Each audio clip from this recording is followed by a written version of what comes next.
Hare Krishna.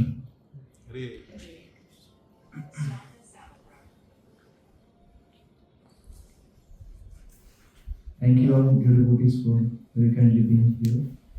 This is our part 2. This is our part 2 of the discussions of the Śrī Bṛhad Bhāgavatāmṛtam. For those who were there yesterday, we started on by speaking about the scripture and primarily the author, that is Srila Sanatana Goswami, the revered spiritual master and older brother of Srila Rupa Goswami, who was the fountainhead of the Gaudiya Vaishnavas, who was everything for the Gaudiya Vaishnavas, let's put it that way. We journeyed on the life of Sanatana Goswami as to how he was working for the Nawab Hussain Shah. He was living in a place called as Ramakeli, and eventually from Ramakeli he writes a letter to Sri Chaitanya Mahaprabhu, and Mahaprabhu responds to that letter by letting him know that please be patient. He gives the famous analogy, as we discussed, of husband, wife and the paramour, indirectly saying that the Nawab is your husband and I am your paramour.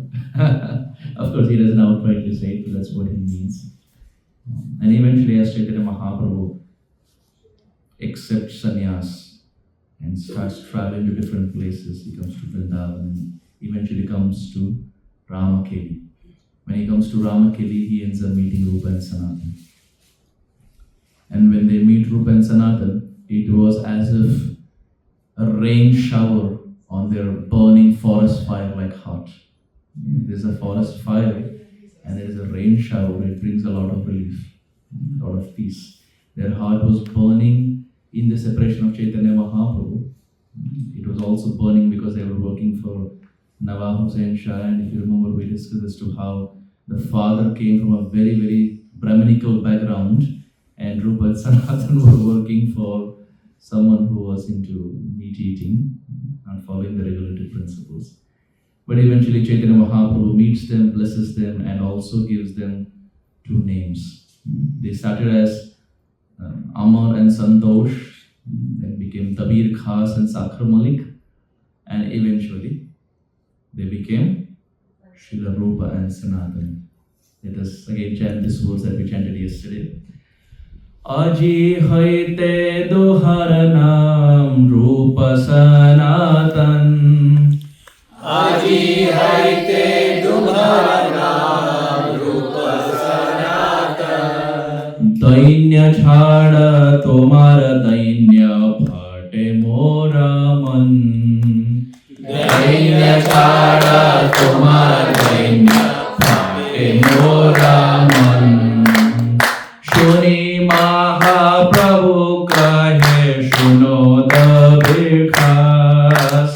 Shri Mahaprabhu kahe shuno dabir khas. Tumi dui bhai mora puratana das. Tumi dui bhai mora puratana das. Srila Rupa Goswami ki, Srila Sanatana Goswami ki, Gaura Bhakta Vrinda ki, Jai Gaura Premanande. So we continued on this discussion, and Chaitanya Mahaprabhu ends up giving 4 pillars or 4 pillar-like instruction. Can anyone remember what those 4 instructions are? Open the Temples, build temples, correct? Excavate lost holy places. books. Vaishnava Sadachar and write books. And in our discussion, we find Sanatana Goswami did everything and also wrote books in the form of Hari Bhakti Vilas. Remember yesterday in the Q&A also, I think Prabhuji had this question of Hari Bhakti Vilas, and we were speaking as to how Gopal Bhatta Goswami and Sanatana Goswami. And more importantly, in our discussion here, the Bṛhad Bhāgavatāmṛtam was written by Srila Sanatana Goswami. Not getting into too much details because we already mentioned.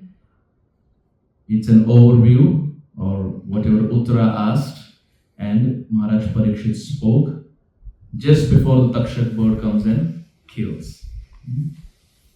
The story starts with the Brahmana at Prayag, It is Magh Mas. Magh is January, February time. That's Magh Mas. And he starts at the Shashwamedha Ghat, the place where Chaitanya Mahaprabhu speaks to Srila Rupa Goswami Pada.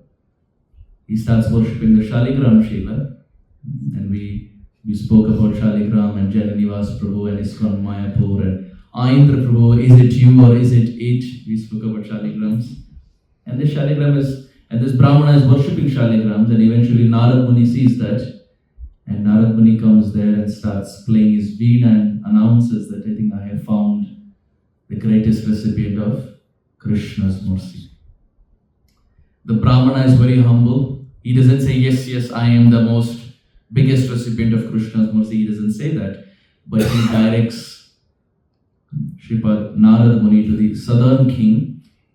And the southern king ends up hearing everything that Narad Muni has to say, but in his humility again, doesn't accept. He says, well, whatever you said is true, but I don't think I am the greatest recipient of the Lord's mercy, even though I do it much more than the Brahmana, 365 times better than the Brahmana. I have my wife, children, whole family who does it. I have built temples. I do Nam Sankirtan. I do all of that. But my dear Narad Muni, I must tell you that there are people who are better than me. And what is his logic? He says, well, I live only for a certain amount of years. I am a human. So I live only for 50, 60, 70 years, let's say, 80 years, or maybe let's say 100. 100 years. But after 100 years, what happens? Whatever bhakti I can do is only in that limited amount of time. But after that, we find the body drops, the person dies. But the Southern King says, better than me are the demigods because they have a bigger lifespan and they live for more amount of years. And naturally they can do more bhakti. So which means what I am doing, yes, I may be better than the Brahmana as far as time limit is concerned, but better than me are the Devatas because they can do it much more than what I can do. And he refutes. Narada meets the king, we discussed this yesterday. He refutes whatever Narada says and finally directs him to Indra. Because if you're talking about demigods, Swarga, Devaraj is Indra. So he says, well, better you go to Indra because he can do it much better than me. The king points out Indra as the best demigod and directs Narad Muni. Please kindly repeat. Mune Vishishtas Tatrapi Tesham Indra Purandarha Nigrahe Anugrahe Pisho Vrishtivir Loka Jivana. Can someone read the translation? My dear sage, the most distinguished of these demigods is Purandara Indra. He has full power to reward and punish, and he gives the world life by providing rain. So he directs Narad Muni to Indra, and he says, well, Indra is better because he provides rain, and because there is rain, the crops get nourished, and because crops get nourished, people are able to eat anything, which means if anyone is eating anything, it has something to do directly or indirectly with Indra.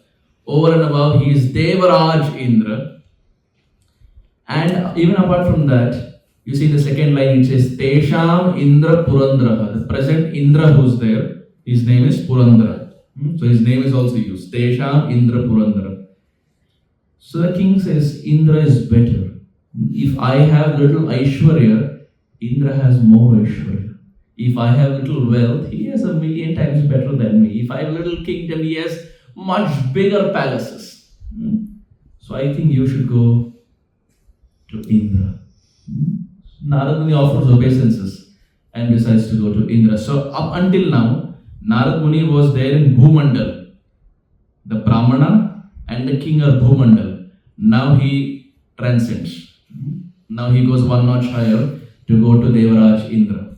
Now what do you think? When he meets Indra, what is Indra going to say? Is Indra going to accept? No. Indra, out of his humility, will again say the same. But let's see what happens. Indra refutes. Can someone read this? We residents of Swarga are tainted with faults like rivalry and jealousy. for such acts as killing Brahmanas, we get entangled in the reactions of sin, and we live in constant fear of losing our posts. So, what happiness do we truly enjoy? Now, Indra has a long-standing history. I can already see someone smiling. Indra has a long-standing history. If you see the Srimad Bhāgavatāmṛtam, Indra is Devaraj, but he exemplifies how not to be. There are devotees who teach you how to be, and then you have personalities like Indra who teach you how not to be. How much ever instances go here and there, they don't change. Like in Hindi they say, "Hum nahi sudrenge." Indra, there are so many instances, and Indra is the same. He doesn't change. Like, I'll give you a few examples. You start with the 4th canto. In the 4th canto, you have the pastime of Prithu Maharaj. In the Prithu Maharaj episode, we see Prithu Maharaj is doing yajna, and he has reached 99. Indra becomes jealous, inferiority complex. Wait a minute. Indra has a name called Shatakratu. What is the name? Shata means 100. Shatakratu is that personality who has done yajna 100 times. And because he has done that, he has become Indra. Now he thinks to himself, wait a minute, if Prithu Maharaj becomes the next Shatakratu, which means he will topple me, which means he will become the next Indra, which means my position, my job is at stake. Layoff.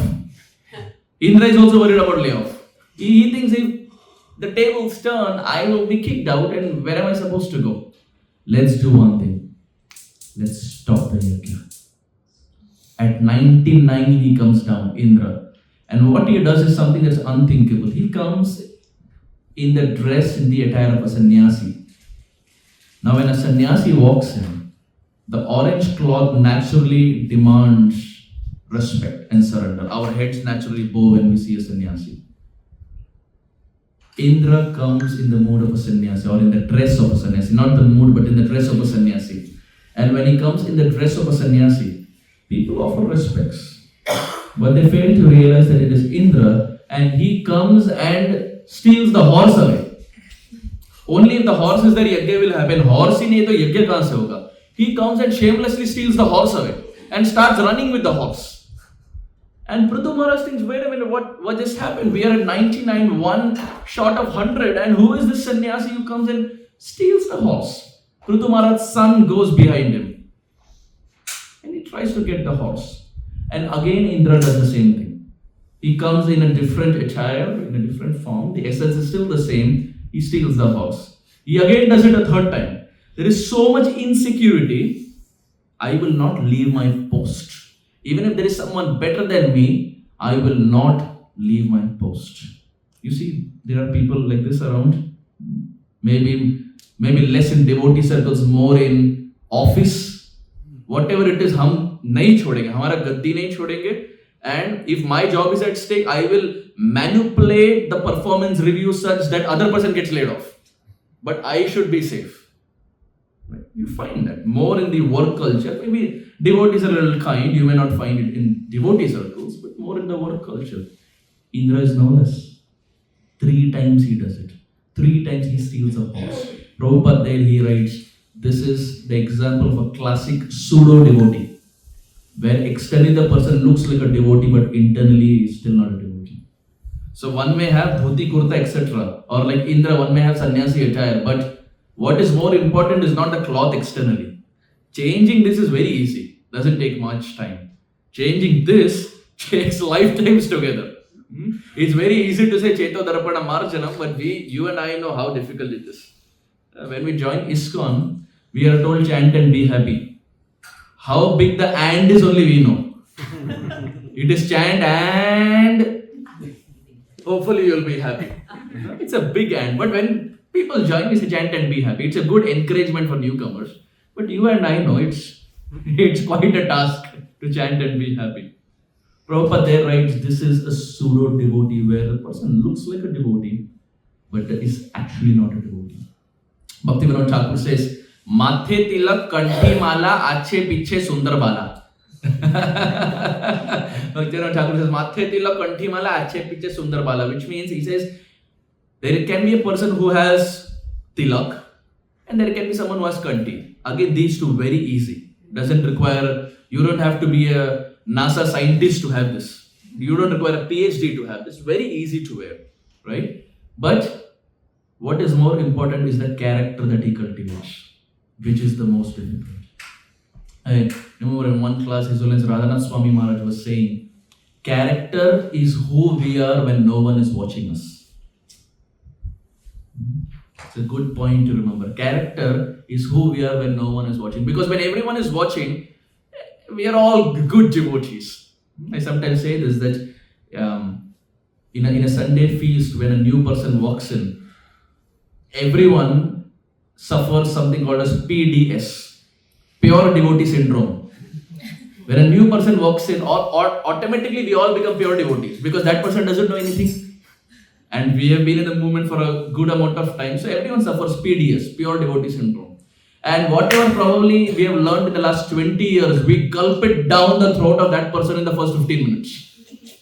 And then it is yet gatvana nivartante, he will never come back. Right? Whatever we have learned, nectar of instruction, Ishopanishad, Upadeshamrit, Bhakti Rasamrit Sindhu, Gita, this, that, जो भी श्लोक कंठस्थ है सब सुना देते उसको. It is like as if he's the next Arjun and you're the Krishna, and that's the 48 minutes you have to teach. Right? We give everything, and most often it's too much for a person because we ourselves have taken good amount of years to practice. So Prabhupada writes, this is a pseudo devotee. Externally there is dress, but internally the heart is not transformed. And that internal transformation is more important than just the external transformation. One Prabhupada disciple was writing, was saying in his memories. He said, in 1972, they were distributing books in America. And devotees were going to the malls in dhoti and kurta, and they were distributing books. So the mall people realized that the devotees are distributing books and their sales are much higher than the sales of the mall. So they kicked out the devotees. Because you are coming to our place and distributing and having much better sales than us, they kicked out the devotees. Devotees are more interesting. They will not stop. They came back in jeans and t-shirt and again started distributing. Again the book distribution continued inside the mall. There's one Prabhupada disciple, I will not name him, he is very popular and a very respectable figure now in our movement, but we take the essence. He wrote a letter to Prabhupada and he said, Srila Prabhupada, what he had thought was, he thought the other devotees who are there, let them distribute in jeans and t-shirt, but I will continue in dhoti kurta. So he was doing distribution of books in dhoti kurta in the streets in America. And he was getting very good results equally. So he wrote a letter to Prabhupada and said, Srila Prabhupada, they are doing it this way, but I am doing it in dhoti kurta, and Srila Prabhupada, I am getting the same results. And he thought Prabhupada will write back saying, very good, I am proud of you. Prabhupada shabashi denge. Srila Prabhupada wrote something that he didn't expect. Prabhupada wrote back in reply, Prabhupada said, if you are not comfortable wearing Western attire, you can wear dhoti kurta. Complete opposite. He thought Srila Prabhupada will say, no, you should wear dhoti kurta, you are better than them, you are superior, etc. Srila Prabhupada wrote complete opposite. He said, if you are not comfortable in Western attire, you can wear a dhoti kurta. And he in his memories was saying, when I got a letter from Prabhupada, it made me realize that more important than just the attire is the service. Service to Hari Guru Vaishnava is more important. Yes, attire is also equally important. You cannot go to the altar of Kalachanji in t-shirt and jeans. Attire is equally important, but as far as preaching is concerned, Prabhupada has taught us Kala Desha Patra. If you are going in a university, sometimes it's nicer when you are there in an attire that's relatable to the youth. Or if you are going in a corporate program, it's nicer if you can relate much better to them. So Indra is, the 4th canto, exemplifies a pseudo devotee. Let's go ahead. Canto 6. In Canto 6, you have the pastime of Vritrasura. Chitraketu Maharaj comes back as Vritrasura. And very interestingly, in the 6th canto, Indra first kills Vishwarup. He kills Vishnu, the personality who is doing yajna. So in the 4th canto, he steals the horse to stop the yajna. In 6th canto, he goes one notch higher, he kills the person itself. The person who is doing yajna, Indra goes and kills him. You will not do that. Any sane man will not. That's Brahma Hatya. The person who is doing, whatever Yagya is chanting mantras, Indra comes and kills him. That doesn't stop. He then goes to a Muni called as Dadichi Muni. He goes to Dadichi Muni and says, my dear Dadichi Muni. Now when you go to Sadhu, what do you ask? My dear Sadhu, please pray for me.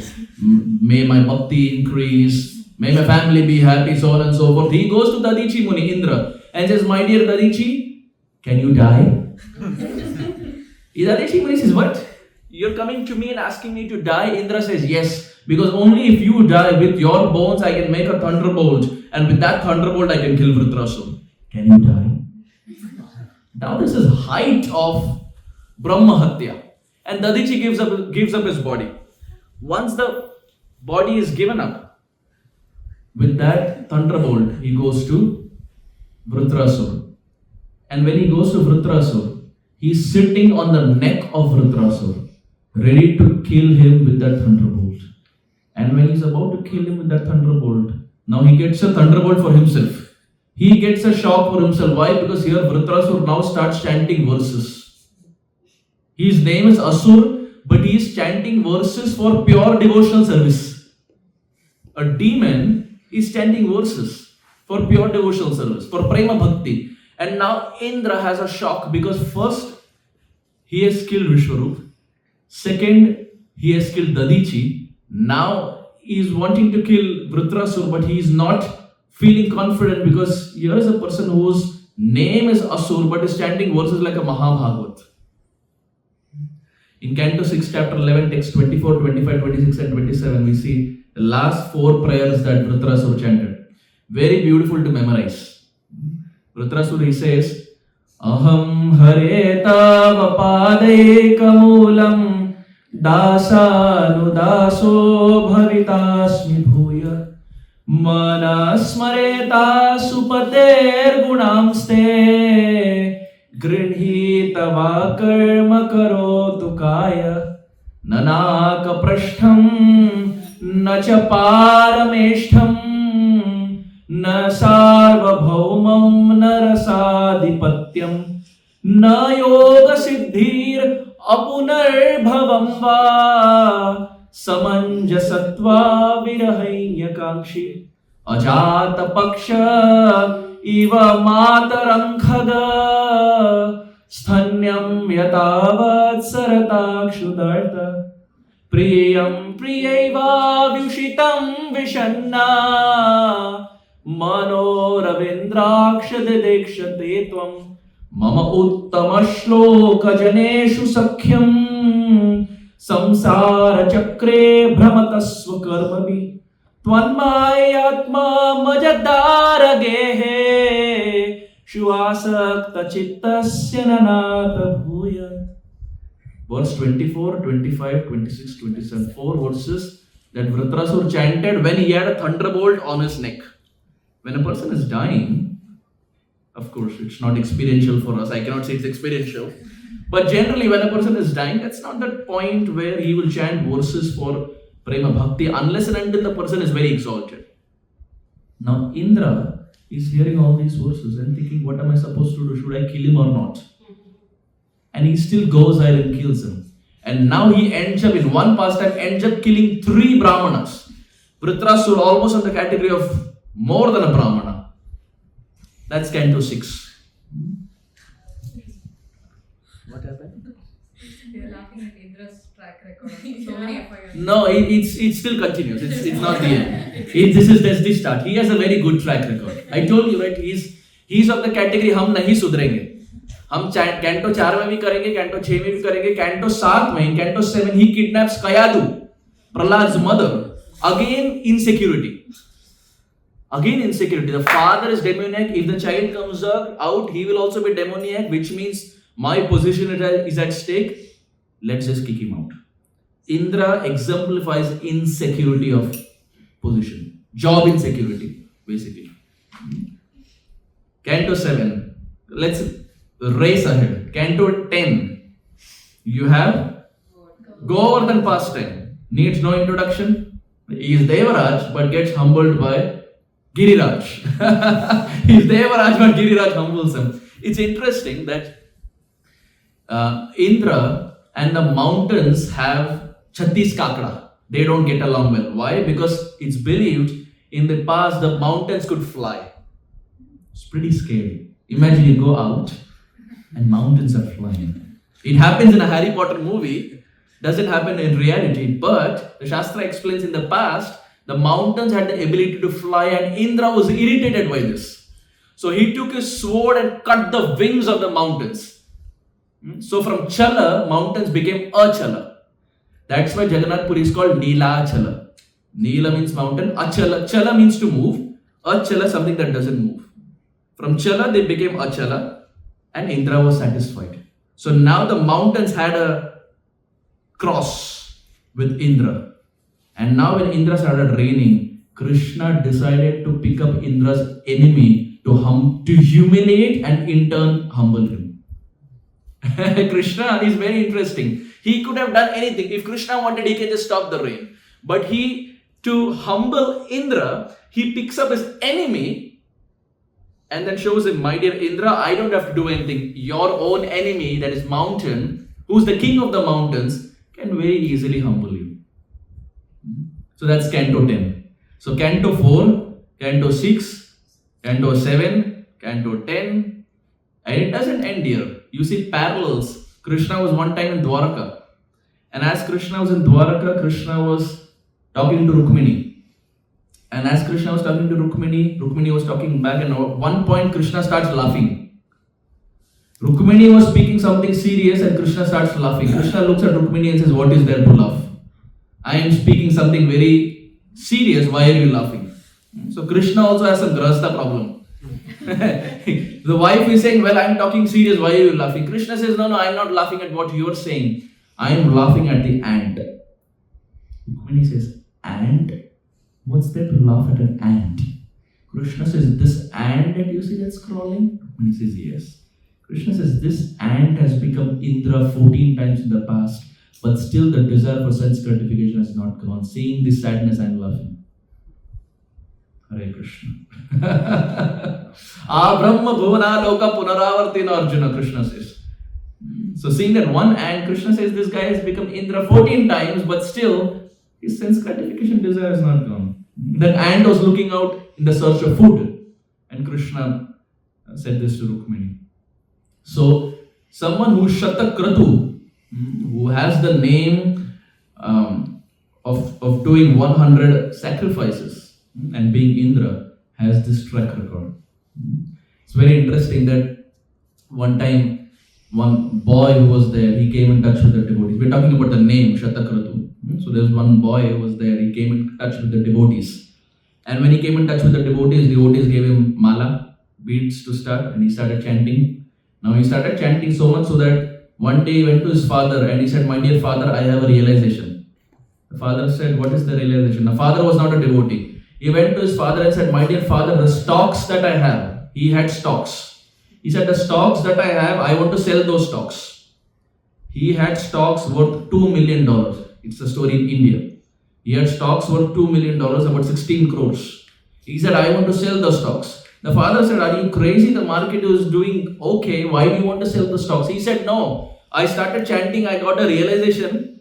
I want to sell. The father said, I think you should come to reality. By chanting, if you get realization, it's okay. But why do you want to sell? The market is going well. The child said, no, it's my stocks. I will sell. And he went to the bank to sell. The bank manager said, are you crazy, Baba? The market is going fine. Why do you want to sell? He said, no, I want to sell the stocks. He sold the stocks worth $2 million. In 1 week, the Lehman Brothers collapsed, 2007, market crash. In 1 week, the Lehman Brothers collapsed and his money was associated to them. So he ended up saving $2 million. The father called him and said, my dear son, whatever you're doing, continue. Mala rukni nahi chahiye. Whatever you're doing, mala rukni nahi chahiye. Continue. Mala should go on. I don't know what you are chanting. Mala is working. The bank manager called and said, what was that mantra you said? And this person said, now devotees means you want preaching opportunity. He preached Hare Krishna Maha Mantra. That bank manager was so inspired by the power of Hare Krishna Mahamantra and the realizations that he ended up becoming a devotee. Now he is an initiated disciple of Srila Jayapataka Swami Maharaj. Hare Krishna Mahamantra ki Jai. So chanting is powerful. It can save you money also. So Indra has this name, Shata Kratu. So Indra says, well, you glorified me, my dear Narada, you glorified me, I accept it, but this is my track history. This is my track record. So I don't think I am fit for this. According to me, instead of going here and there, it is your own father. You should go to your own father. Who is the father of Narada? Brahmaji. He says it is your own father. आप यहाँ वहाँ घूम रहे हैं. Answer is there in your house only. Go to your father. Why to your father? Because he says Brahma is so glorious. He appeared from the navel of the Supreme Lord. Now Indra is actually also glorious. Why? Because Vamandev comes as his brother. Right? Vamandev, Upendra becomes the brother, younger brother of Indra. So he's also glorious. But Indra says, according to me, superior to me is Brahma because he appears from the navel of the Supreme Lord. The Supreme Lord guided him, instructed him how to create. The famous story of Tapa. So personal instruction was given. He oversees 14 planetary systems. He has 4 heads that shows his mastery over the Vedas. My dear Narada, I feel superior to me is Brahma because he's the son of the Supreme Lord. You should go to him. So again, this is the same parallel we see. The devotee is refuting out of humility, and not just refuting, but is also directing Narada to another devotee and gives a proper justification of why he is doing it. They go ahead. Indra directs Narada to Lord Brahma. Can someone read this? But you should know, O best son of Brahma, that your own father is the true recipient of the favor of Lord Hari. He is directly the son of Lord Vishnu, the husband of Lakshmi. So you should go to Brahmaji. Why? Because he's the son of Vishnu, who's the husband of Lakshmi, and he is coming from the navel. He's the Lord's son. Narad Muni praises Brahma. Can someone read the second half from Śrī Nārada said? Śrī Nārada said, "It is you who have truly received the mercy of Lord Hari. After all, you are the master of all masters, of the living beings of the universe, the grandfather of all the worlds." So Narad Muni goes and glorifies. Whatever he heard from Indra and whatever he knows about his father, he goes and glorifies Brahmaji. Now what do you think Brahmaji said? Yes, I am the most exalted devotee. I am the recipient of Krishna. Did he say that? No. When Brahmaji hears this, Brahmaji hears everything but again refutes. Merely by hearing what Narada said, Brahma grew disturbed. He anxiously covered his 8 ears, so 4 heads, 8 ears, and said over and over again, I am just your servant. So you have someone who is Brahma, who is Srishti Karta, who is the creator, but is ready to be so humble that he says, I am just a servant. None of these belong to me. And why? Brahmaji also has a history. Brahmaji has a long-standing history. Just like you saw for Indra, for Brahma, the famous history is Brahma Vimohan Leela, Canto 10. That was the section that Prabhupada was translating when he departed this world. The Brahma Vimohan Leela. Now, not getting into the details of the Brahma Vimohan Leela pastime, but we see from externally, when Brahmaji wanted to kidnap the cows and calves and the gopas, the friends of Krishna, he did that. And when he did that, Krishna gets up. And when Krishna gets up, he begins to search here and there as to where his friends are. And it's very interesting, at that point, our acharyas explain that when they are about to search, when Krishna is searching for his friends, at that time Krishna was honoring prasad. In fact, whatever Krishna eats, that is prasad, because he is the deity. So Krishna was honoring prasad with his friends. You've seen that famous photo where Krishna is there with all his friends. So Krishna was there in Vrindavan. Now the friends are all, so to say, kidnapped or stolen by Brahmaji. Krishna gets up, and at that time our acharyas explain, Vishwanath Chakravarti Thakur writes, Krishna was eating curd rice. Perugu annam. He was eating curd rice. And when he was eating curd rice, Krishna is a very interesting personality. He eats curd rice, not just curd rice. In his hand, curd rice was there. In between his fingers, he had kept pickle. So there are pickle here. One pickle he would take and eat perugu annam. So very dramatic person Krishna is. He will not just eat curd rice with different flavor pickle. And all this, mind you, he is only about 2.5, 3 years old. So his demands are way more than what a 3-year-old child of this world will have. Now Krishna has curd rice. He has all the different pickles, and from that he is eating. And now the friends get kidnapped. Here the Acharyas say, at that time, now when your relative or your family member gets kidnapped, is that the time you will eat perugonnam? Is that the time you will eat curd rice? You will put that to the side. What is priority? Searching for your family member is priority. Curd rice we can eat later also. Right? We can eat curd rice later, but the important thing is to find a family member. Interestingly there, Vishwanath Chakravarti Thakur explains, Krishna did not give up his curd rice. With curd rice in his hand and a pickle in his hand, Krishna with curd rice in his hand started searching for his friend. Sridham! Madhumangal! With curd rice in his hand. Now, Harisuri, Shripad Harisuri, he comments to that and he says, isn't this an obstruction for Krishna? Why is Krishna holding on to curd rice when he can just keep it down and just search for his friends and then come back and then eat his buttermilk and curd rice and whatever it is? Shripad Harisuri answers, he says, the reason is rice in Sanskrit is also called as bhakta. What is it called? But bhakta also means devotee. Rice is called bhakta, but bhakta also means devotee. Shripad Harisuri comments by saying Krishna is teaching the world that bhakta that has taken my shelter, even if there is problems and obstacles in my life, that bhakta who has taken my shelter, I will never leave him. Makes sense? Yes. Rice, I'll repeat it again, rice means bhakta, but bhakta also means devotee. So Krishna is teaching, even if there are calamities in my life, that bhakta that has taken my shelter, I will never leave him. So it's very hope-giving. So even at that juncture, Krishna thinks about his devotee. And there is a reason why Krishna in the Gita, he says, Kripram bhavati dharmatma shashvat shantim nigacchati kaunteya pratijanihi name bhakta pranashati. He says, my devotee never perishes. And he shows that in Vrindavan through his curd rice. And of course, after he gets all his friends back, they again have a gala time, a party time.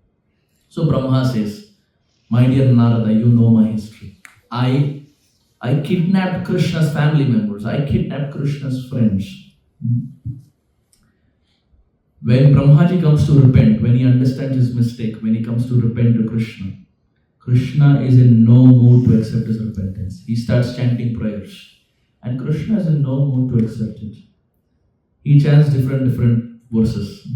Naumidhyate bravipushe tadidambaraya gunjavatamsa paripichha lasanmukhaya vanyashraje kavala vetra vishana venum lakshmashriye mrudupate pashupangajaya. He chants different verses and Krishna is just not interested. Finally, Brahmaji understands there is one weak point of Krishna. What is the weak point? His devotees. His bhakta. There is one point of Krishna that's weak. It's a weak point of Krishna, bhakta. Brahmaji thinks to himself, let's do one thing. Let's change the discussion. Let's change the verses. All this while I have been glorifying Krishna, now let me start glorifying his devotees. And when he starts glorifying devotees, Krishna was looking here and there. When he hears the name of his devotees, Krishna looks eye to eye inside of Brahma. And Brahma, mind you, has 8 eyes. Brahma has 8 eyes and Krishna looks eye to eye into Brahmaji. Brahma, he prays, Ahoti dhanya vrajagoramanya. He says, my dear Krishna, this land of Vrindavan is very fortunate because it has seen your lotus feet imprint. Ahoti dhanya vrajagoramanya. The Vraja gopis who are there, they are also fortunate, Krishna, because they have got your association. Aho bhagyam, Nanda Gopa Brajokasam Yanmitra Paramanandam Purna Brahma Sanatanam.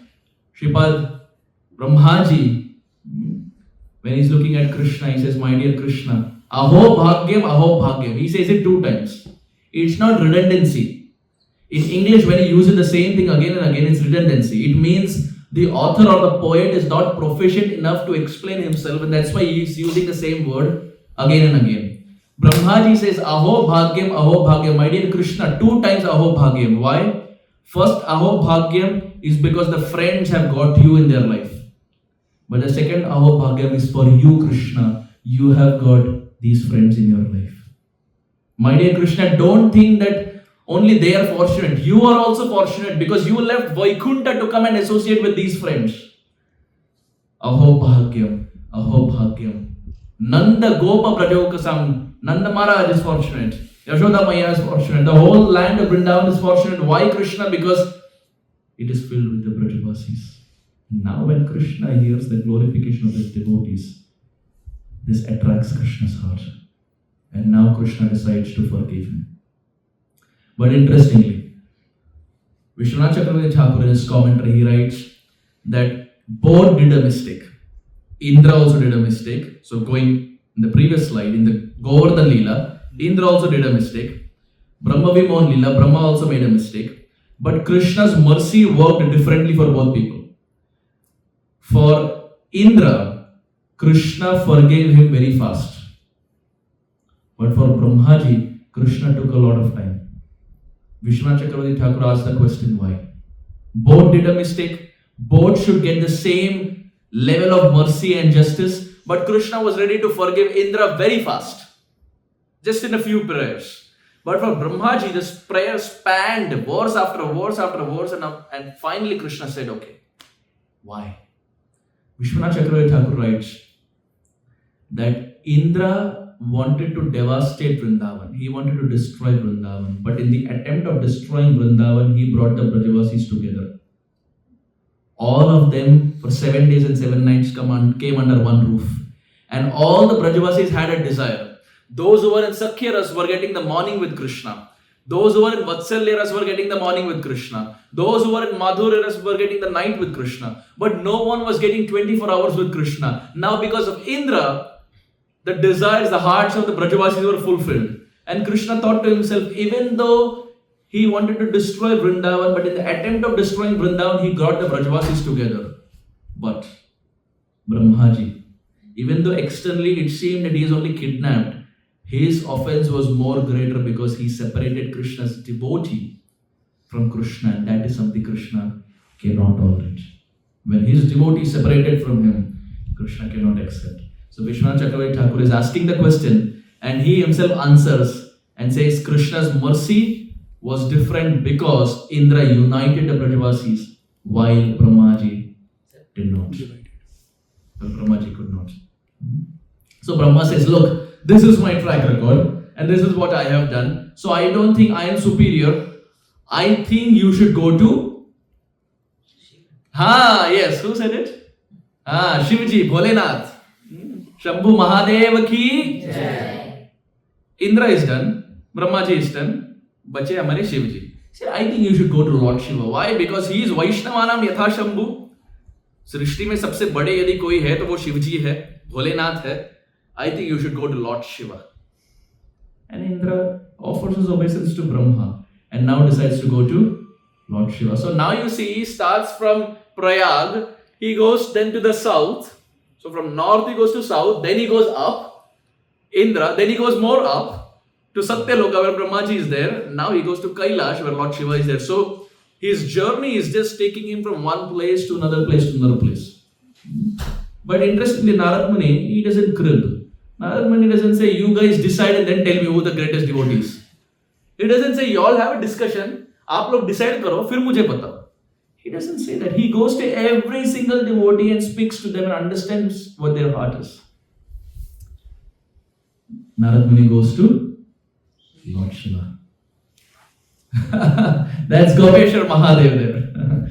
Lord Shiva, Gopeshwar Mahadev ki Jai. Can someone read this? Vibrating his veena and nodding his head to show respect, he called out several times, You are the greatest recipient of Krishna's mercy. And in a sweet voice, he recounted to Lord Shiva everything just told him by their father, Lord Brahma. So Lord Shiva goes to, Narad Muni goes to Lord Shiva or Shiva Loka and starts glorifying him that I think you are the greatest recipient of the Lord's mercy. And Lord Shiva is a very interesting personality. If you see Lord Shiva, his resume is very interesting. Who is Lord Shiva? There is a nice verse where it says, Swayam Mahesha Shvashuro Nagesha Sakhā Dhanesha Tanayo Ganesha Tatapi Bhikshatanameva Shambho Baliyasi Kevalameshwarecha. I had this verse in my school. In our school, we had a book called as Stotra Sudha. And in that, we had different verses. And we would have exam. My brother and I, we were in the same school. So we would have exams, Sanskrit verses, memorization, and we would have exams. So everyone, irrespective of whatever the background is, everyone has to study Sanskrit and Sanskrit verses. So in our school, we had Achyutashtakam, Ramashtakam, Chandrasekharashtakam, Lingashtakam, verses glorifying Lord Shiva. You won't believe we had verses like Gopi Geet in our school. In our school, we had Gopi Geet. Now at that time, even I didn't know what the Gopi Geet is. It was written Gopika Geetam. So I thought it is some verses. Later I got to know these are the same verses that are there in Srimad Bhāgavatāmṛtam.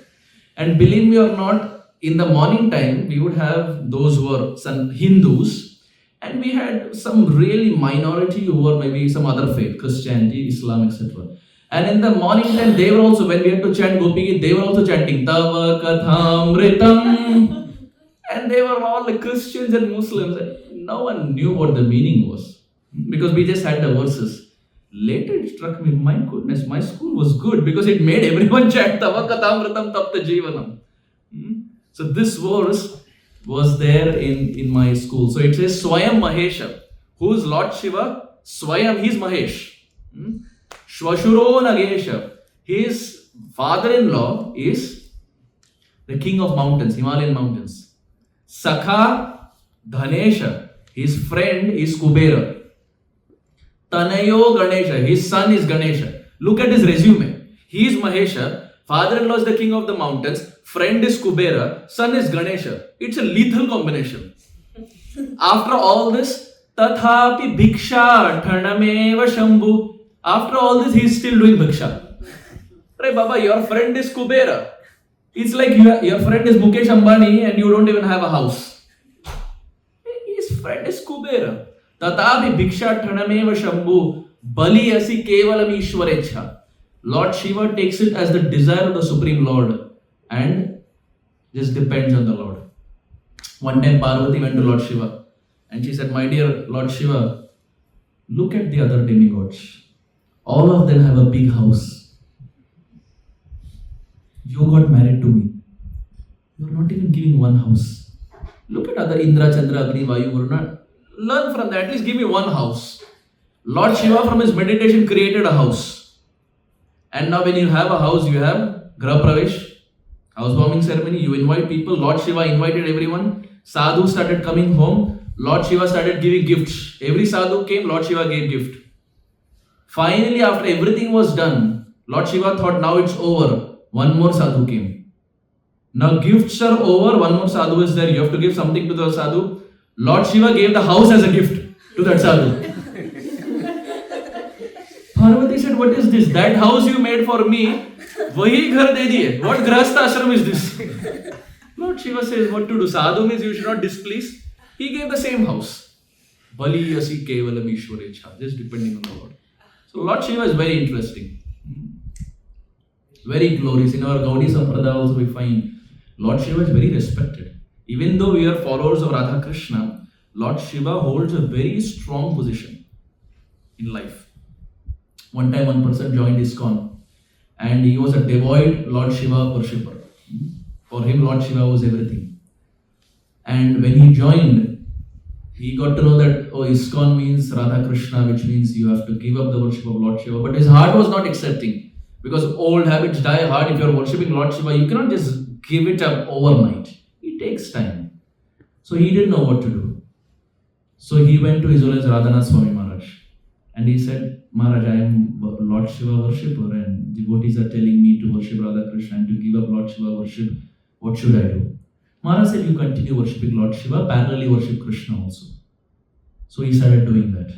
After 6 months, Srila Radhanath Maharaj, when he met this devotee, Srila Radhanath Maharaj told him the famous analogy of the tree and the root. Yatha tarur moola nisheshayena tripyanti tatskando pujo pishaka. That when you worship the root, that is Krishna, all the branches like the demigod are satisfied. So after 6 months, when his heart was convinced of Radha Krishna worship, and now when Maharaj told him this, he was easily able to transition from worship of Lord Shiva to the worship of Radha Krishna. But Maharaj did not tell him right away. Slowly, he was saying in his memory, he was saying that Maharaj taught me what preaching is. When the person comes, you don't directly bombard, but slowly when the person matures, you give it to them. You know who the person is? His Grace Radheshyam Prabhu. Yes. Radheshyam Prabhu was a Lord Shiva worshipper. And when he met Radhanath Maharaj, Maharaj told him this. And after 6 months, he transformed. So he, in his offering to Radhanath Maharaj a couple of years back, when he was glorifying Lord Shiva, he brought this point. So this teaches a Gaudiya principle that even if you're Radha Krishna worshippers, in the land of Vrindavan that we see, which is very dear to the Gaudiyas, Lord Shiva is there everywhere. You go to Mathura, you have Bhuteshwar Mahadev. You come to Braj Mandal, you have Gopeshwar Mahadev. By the way, that's Gopeshwar Mahadev. Looks almost female, but is actually Hamare Shivji. You have Gopeshwar Mahadev, Aseshwar Mahadev, Icheshwar Mahadev, Vankanteshwar Mahadev, Kundeshwar Mahadev. In Gokul, there is Chinta Haran Mahadev. If you have Chinta, go to him, he will take your Chinta away. Chinta means anxiety. Chinta Haran Mahadev. Like I have heard in the south, it's interesting. In the south, there is one temple of Balaji. And the temple is called Visa Balaji. Visa Balaji, which means if you don't get an American visa, go to that Balaji, Trump will be kind on you. It's called Visa Balaji. And I have not tried it. There was not a need for me to try. But I've seen people, they put it online in different platforms that it has kind of worked for them. You go to Visa Balaji, there's like that similar Visa Hanuman. It's almost like you pray to Hanuman and Hanuman flies to America and gets you the visa back. Visa Hanuman. But that's Gopeshwar. He's male but looks transcendently beautiful as a female.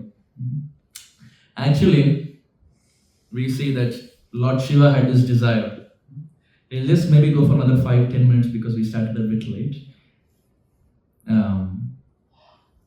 Lord Shiva had this desire to enter the rasa dance.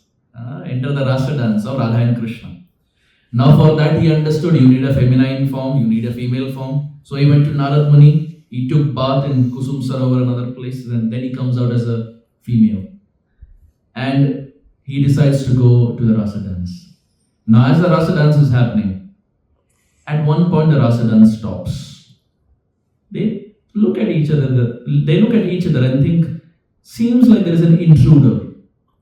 Someone is here who's normally not here. It's an intruder. And they start looking at each other. And they look at this one Sakhi. And they went to that Sakhi and said, who are you? What's your name? And Lord Shiva had not thought about this. It was out of syllabus question. He thought transforming form will do everything. But he didn't expect he will get an interview in Rasa dance. He went there and the gopis, they came and said, what is your name? Lord Shiva did not have the answer. They said, okay, what's your husband's name? If you have not thought your name, how will you think husband's name? Okay, what's your in-law's name? Okay, where do you stay? Okay, what are your services? Like, what do you do? We have never seen you around. And this Sakhi who was there, the female who was there, did not have an answer for anything. And as they were interviewing this Sakhi, Lalita Sakhi starts looking at the Sakhi. And what to do? Old habits die hard. Lord Shiva changed his form but forgot his Dabru. The Dabru was popping. Lalita Sakhi looks and says, oh, this is not some Sakhi. This is Damru Wali Sakhi. This is Lord Shiva. This is Hamare Shivji. He is coming in a female form, but this is Lord Shiva. And finally, Lord Shiva, who desires to enter the rasa dance, Krishna is kind on him, where he ends up becoming the Dwarpal as Gopeshwar Mahadev. So anyone who enters Vrindavan, it is expected and encouraged that they take darshan of Gopeshwar Mahadev before they start their Vrindavan Parikrama. One time Srimati Radharani was plucking flowers in Kusum Sarovar. You've been to Kusum Sarovar? That's the place where we start our Govardhan Parikrama. Kusum means flowers. So it's filled with a lot of flowers. Radharani one time was plucking flowers, and this one person came and said, "Oh Radhe, all these flowers belong to me. I am the Vanamali. All these flowers belong to me, and you didn't ask my permission. How are you plucking flowers?" And Srimati Radharani said, "No, it belongs to everyone." Radharani is very innocent.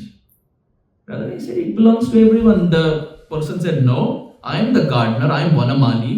I have cultivated these flowers. They belong to me. You never asked me permission. How are you plucking them?" Radharani said, "Oh, is it? I'm sorry, but I thought it belongs to everyone. Anyone can take." And as they were having a conversation, Lalita Sakhi comes there. Now Lalita Sakhi is very interesting. Lalita Sakhi comes there, and Lalita Sakhi looks at this gardener, head to toe, complete scam. And as the gardener is talking to Srimati Radharani, Lalita Sakhi realizes, old habits die hard. Poor guy, Krishna changed his form, but the flute was still popping. Lalita Sakhi says, "Oh, he is not Vanamali, he is Van Bihari.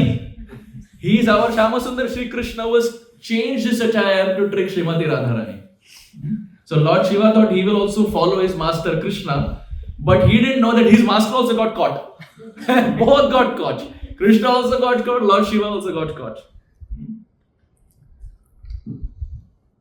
On the same context, we see Lakshmi ji also had a desire to enter the Ras dance. She had heard from Narad Muni. Narad Muni is there in every story. Whichever story you see, somehow Narad Muni comes with his veena. Lakshmi ji had heard about Krishna and Vrindavan from Narad Muni. And Lakshmi ji had this desire that she also wants to participate in the dance.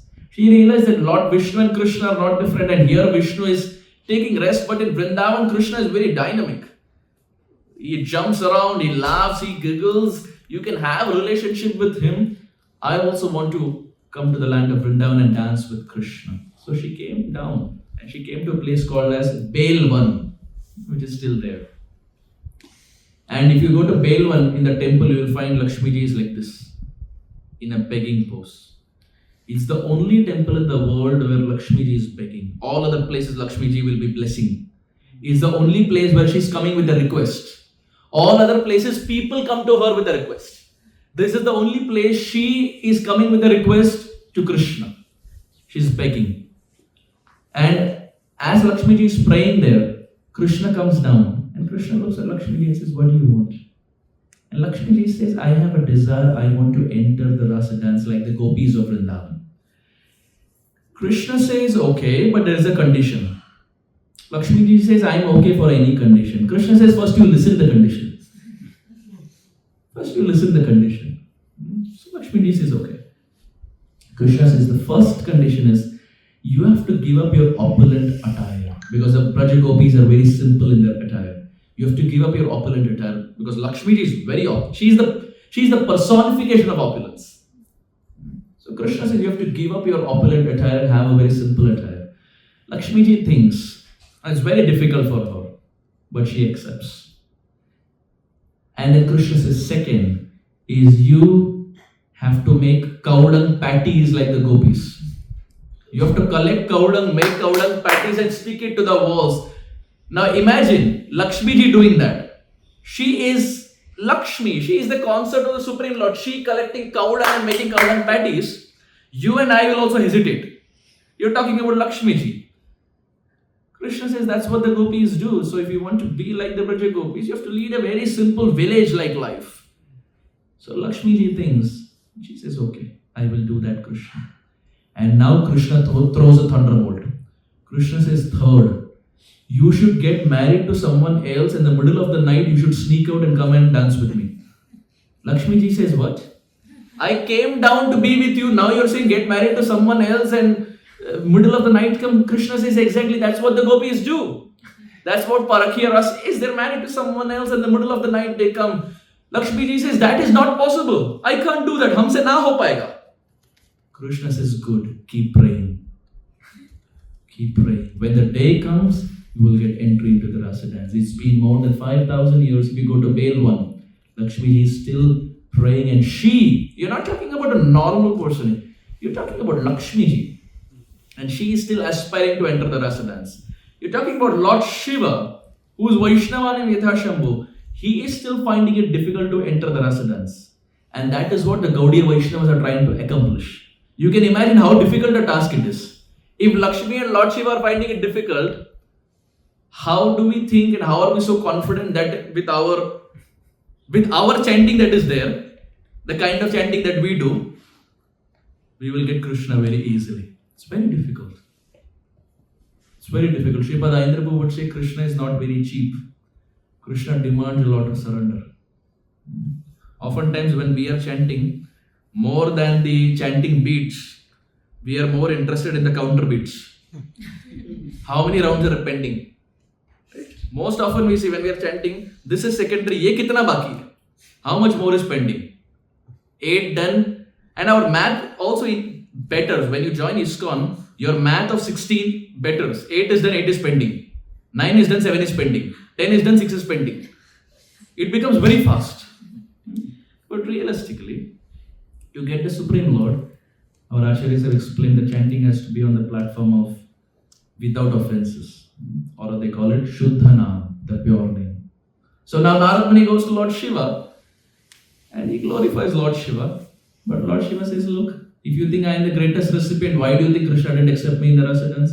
Which means I don't think I am the greatest recipient. He decides to direct Lord Shiva to another personality.